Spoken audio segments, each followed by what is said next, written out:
Estamos direto da Casa de Leitura do Legislativo Caxiense para mais uma edição do Café com Letras. Hoje a pauta é jurídica. Temos aqui o advogado Giancarlo Fontoura Donato, ele que nos traz o livro Sentença Penal Juvenil.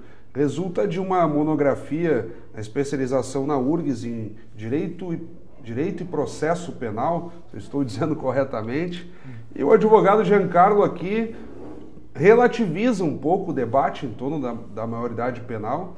Já pode-se pressupor que inicialmente o senhor é contra a redução que se discute dos atuais 18 anos para 16 anos de idade. E com essa abertura eu já cumprimento o senhor pelo seu livro. Obrigado. O que eu quero te explicar? Eu acho que o debate hoje, a questão da menoridade penal, ele é falso, tá? A questão de redução, não. O problema que a gente tem com a sociedade, ele é totalmente verdadeiro. Os adolescentes cometem crime muito grave, né? E a gente tem essa impressão para a sociedade de que o menor não dá nada. E eu trago uma possibilidade no livro de tentar visualizar uma nova sentença para o adolescente e demonstrar para a sociedade que o adolescente sim sofre medidas, ele pode ficar preso numa instituição chamada FASE, que ele tem a mesma noção de um presídio central, do presídio aqui de Caxias, ele tem essa mesma noção, só que ele não tem as regalias que ele tem, por exemplo, um preso que está num presídio central em Porto Alegre ou aqui, que seria uma visita íntima, uma droga que circula lá dentro. A FASE é muito rigorosa nesse sentido. Tanto temos um exemplo que semana passada em Porto Alegre, né, um jovem fez um motim porque ele queria ser transferido para o presídio central. Então, essas medidas, elas que são aplicadas hoje, a gente está procurando melhorar para a sociedade. E o senhor propõe aqui, para além do debate minimalista, que infelizmente tem acontecido, sobretudo por parte da imprensa e também de pessoas que enxergam, digamos assim, o debate em torno da segurança pública de uma forma mais conservadora e rasa, digamos assim. O senhor não fica só discutindo se é 18, se é 16 anos. A pauta aqui basicamente entra na questão da ressocialização. E aí, à luz de uma revisão na literatura jurídica, em boa parte da literatura jurídica, o senhor vai dando caminhos. Como é que seria uma forma de ressocializar aquele pequeno infrator, se é o termo que poderíamos utilizar? Que caminho, então, teríamos de forma alternativa à pura e simples discussão se é 18, se é 16? Tem outros que falam assim, não, mas aí nós reduzimos para 16, daqui a uns anos nós vamos ter que reduzir para 14. Exato. Aí, na medida em que um jovem de 12 anos participa de um assassinato, então vamos reduzir para 12, quer dizer, então Exato. Fica uma discussão minimalista, né?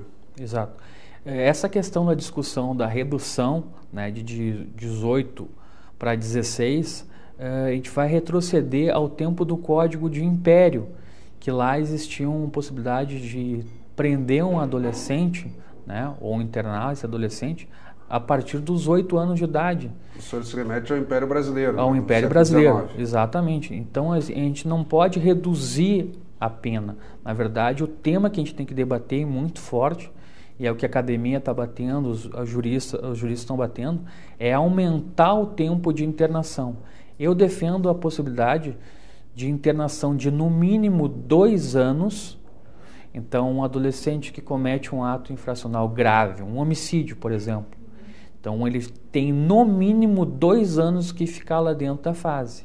Há uma possibilidade de ficar de 6 a 9. A academia não defende isso ainda muito bem. Esses períodos que o senhor está trazendo é a sua defesa ou... É a minha defesa. E o que já está em vigor? Esse que eu acredito que quem nos acompanha tem muito essa dúvida do que realmente já acontece, sabe? Quais são as medidas hoje socioeducativas, vamos dizer assim, para atos graves, tá?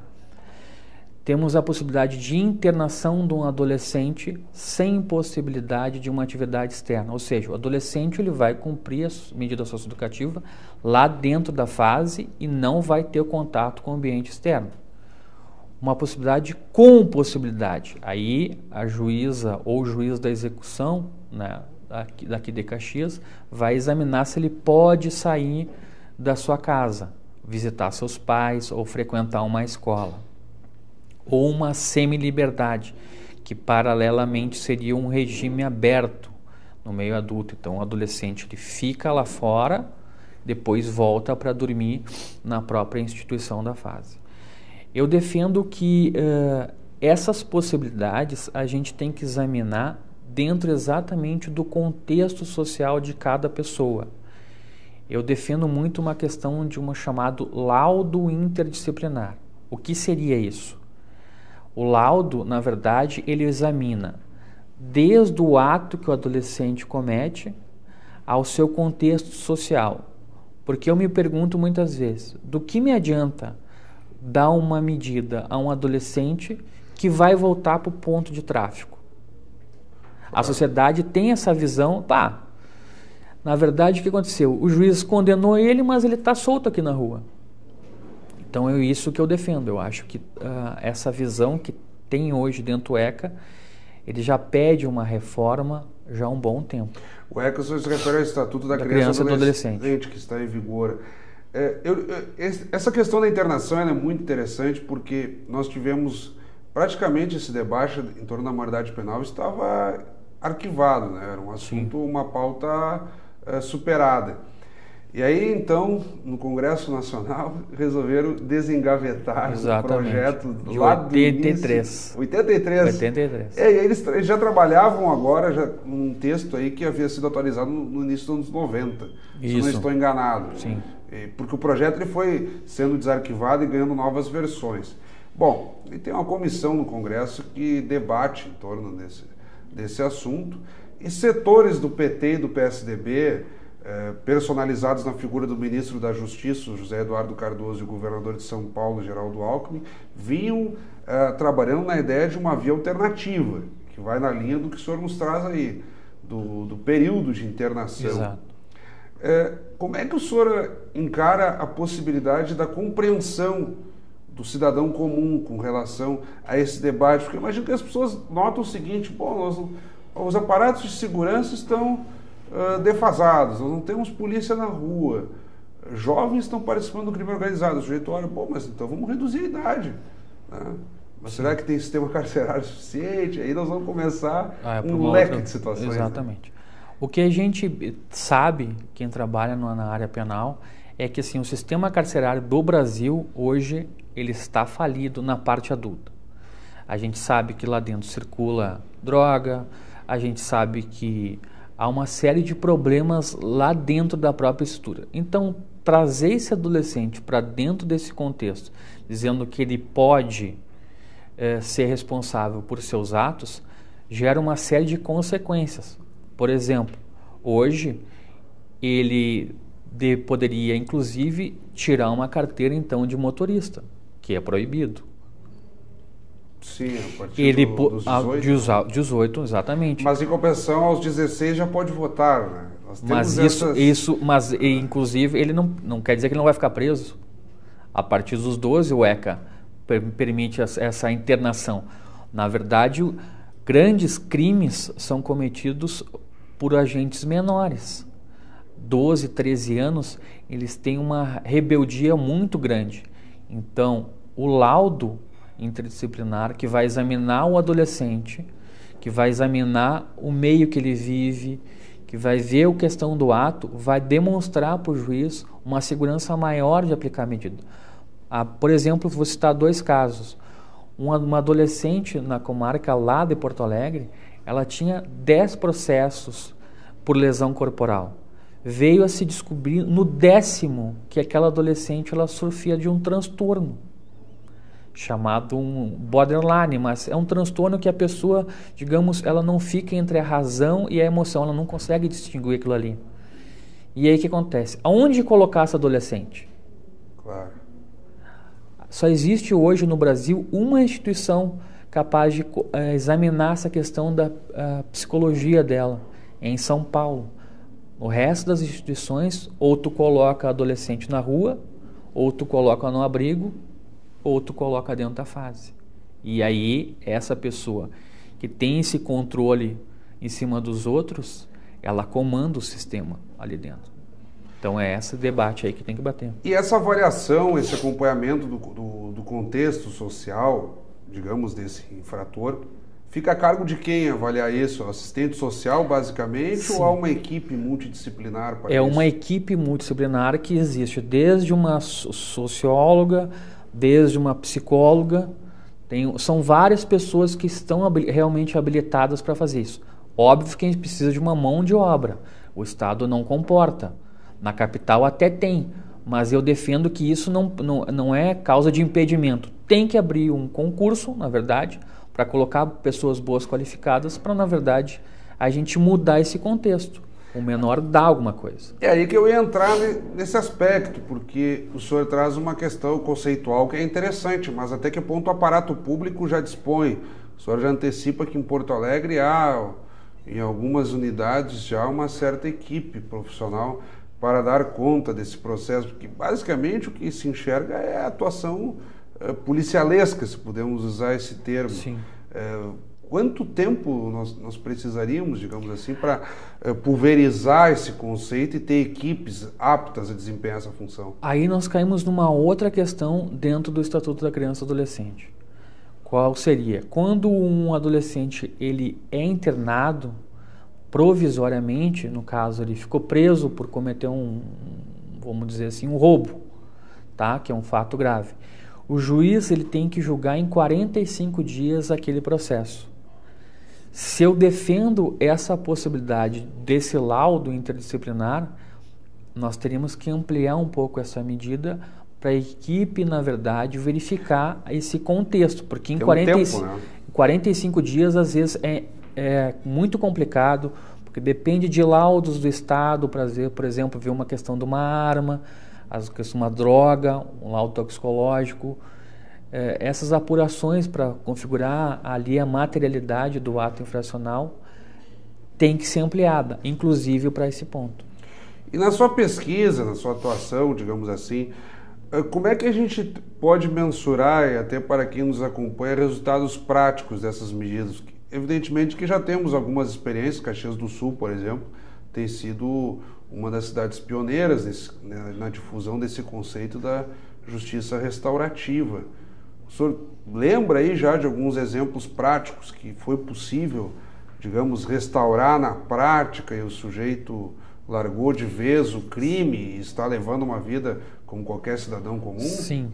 Me lembro de uma adolescente na comarca de Porto Alegre que ela cometeu um roubo, ficou um período de 1 ano internada na comarca lá, numa casa, e ela lá dentro ela estudou, passou no vestibular e hoje cursa uma faculdade de Direito. Saiu inclusive na 0 hora da capital, esse item dessa jovem. Então a gente vê que existem meios, mas os adolescentes às vezes eles não são obrigados, é uma certa faculdade querer fazer aquilo ali.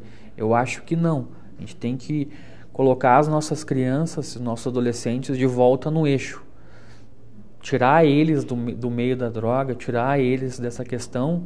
É uma luta diária, todos os dias a gente precisa disso. O senhor fala basicamente, então, numa ressocialização, mas com disciplina, digamos. Exato. Não é um convite a se ressocializar, é uma obrigação que realmente precise se ressocializar. Eu acharia interessante também o senhor colocar nesse ponto, porque nós sempre temos assim, ou é a coerção ao extremo, aquela visão assim, não, mais polícia na rua, vamos lá, tem que prender e tem que punir, e tem aqueles outros que dizem, não, para aí, temos que compreender, temos que ver e tal. Aí cai também nesse ponto que o senhor coloca, o sujeito daqui a pouco só é convidado a se ressocializar e não encara com a seriedade com que deveria, né? Exatamente. Esse é o grande problema. O adolescente, às vezes, mesmo praticando aquele ato infracional, ele tem e não tem aquele juízo de autocrítica. Ele acha, na visão dele, que com ele nunca vai dar nada. Mas a visão que a sociedade tem que ter é que dá sim, mas a gente precisa de reformas e reformas urgentes e necessárias dentro do estatuto. Uma delas é o maior período de internação, examinar o contexto do adolescente, da onde ele vive, como eu já falei diversas vezes aqui. E só a partir desses pontos é que a gente consegue evoluir. E nesse período de internação, na medida em que aumenta o tempo, mas em que situação o jovem fica, né? Nessas casas? O senhor citou a fase, citou as instituições que se envolvem nesse processo, mas na medida que aumenta o período, ele faria o que além do que já é oferecido? Nós pensaríamos o que? Cursos técnicos? Exato. Por onde que vai? Eu defendo a seguinte ideia: dentro da fase, né, existem instituições que obrigam a questão da parte social. Educação de manhã, obrigatoriamente, e de tarde um curso técnico obrigatório. Tem informática, vai ali aprender o ofício de trabalhar numa padaria, né, construir uma estátua, trabalhar em mecânica, em marcenaria, né? Oportunidades são dadas a eles, basta eles quererem participar dali. E a internação pressupõe dormir também. Dormir também. São períodos longos aí que fica internado mesmo, né? Exatamente. Hoje o Sistema Nacional de Execução das Medidas, o SINASE, prevê uma possibilidade de exame desse adolescente de 6 em 6 meses. E aí é que entra muito a questão que a sociedade às vezes desconhece. Tá, mas de 6 em 6 meses ele pode ir para a rua? Não. Ele pode ficar até 3 anos lá, mas de 6 em 6 meses ele é reavaliado para ver como é o seu comportamento. Só que 3 anos de internação é pouco. Eu defendo aquele período mínimo de 2 anos ao período máximo de 6, mas com as reavaliações após o período mínimo em casos graves. Que seria aquela ideia do abrandamento da pena. Digamos, em dado momento ele poderia ser liberado. Isso, mas depois de um tempo ele tem que saber que o fato que ele cometeu é grave, não só para ele, para os pais dele, para a vítima. Ele pode ter tirado uma vida de uma pessoa, ele pode ter roubado algum bem, um carro, ter cometido um latrocínio, que é uma coisa muito grave, ele matou alguém para roubar uma coisa. Isso não pode passar impune na cabeça dele e nem menos para a sociedade. Como um agente da área jurídica, como é que o senhor enxerga isso? Porque as próprias pessoas do seu meio, tanto advogados, juízes, reclamam das falhas na condução das próprias penas. Aquele velho exemplo do sujeito que assalta 5, 6, 7, 10 vezes a mesma loja e acaba sendo solto. Não é à toa que estamos nesse debate de redução da maioridade penal. As pessoas não têm mais em que se apegar, digamos assim.